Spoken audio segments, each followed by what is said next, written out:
Did you know that in Nepal, a young girl is worshipped as a living goddess? She's called the Kumari. She never touches the ground.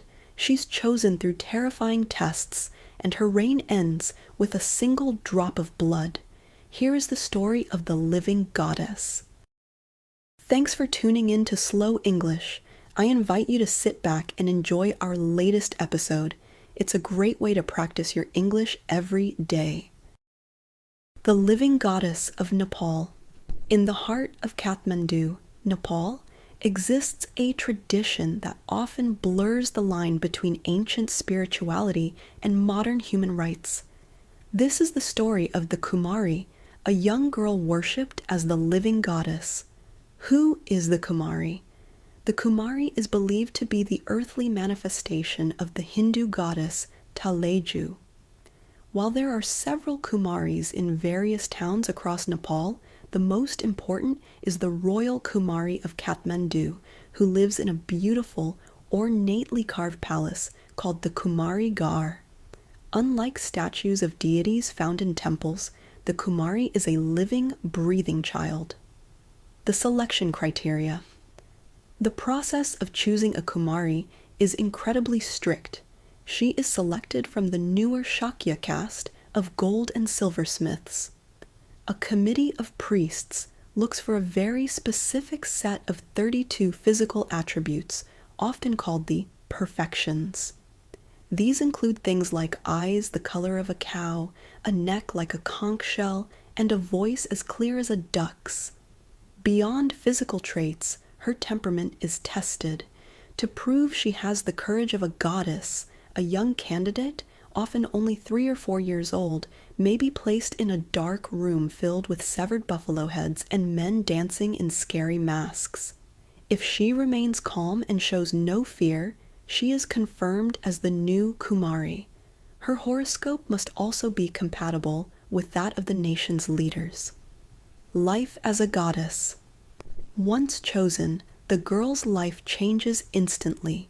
She leaves her family to live in the palace under the care of traditional guardians.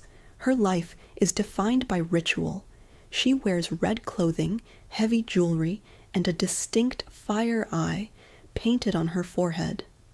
The most striking rule is that her feet must never touch the ground, as she is considered too sacred for the earth.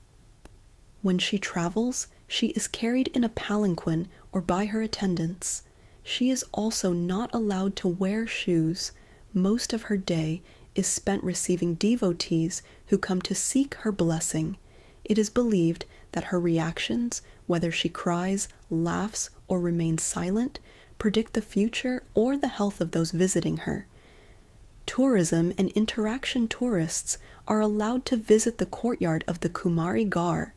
If you stand there and wait, the Kumari will often appear briefly at a window to look down at the crowd.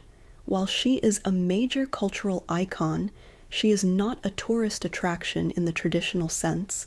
She remains a deeply religious figure for the people of Nepal. Life after the throne. The girl's reign as a goddess ends abruptly when she reaches puberty. The tradition dictates that the goddess leaves her body when she has her first period. Any significant loss of blood from a cut or injury can also end her divinity. At that point, she becomes a normal human again and returns to her family. For many years, there was a myth that men who married a former Kumari would die young, which made it hard for these women to find partners. Today, that stigma has largely faded, and many former Kumaris go on to study, get married, and lead successful professional lives. Tradition versus controversy. In recent years, the tradition has faced significant criticism from human rights activists. Critics argue that isolating a child, denying her a normal social life, and restricting her movement is a violation of children's rights. There were concerns that the girls were not being educated, leaving them unprepared for the real world after their retirement. In response to these controversies, the Supreme Court of Nepal ruled that the Kumari must be provided with an education. Today, the girls are tutored inside the palace so they can keep up with their peers.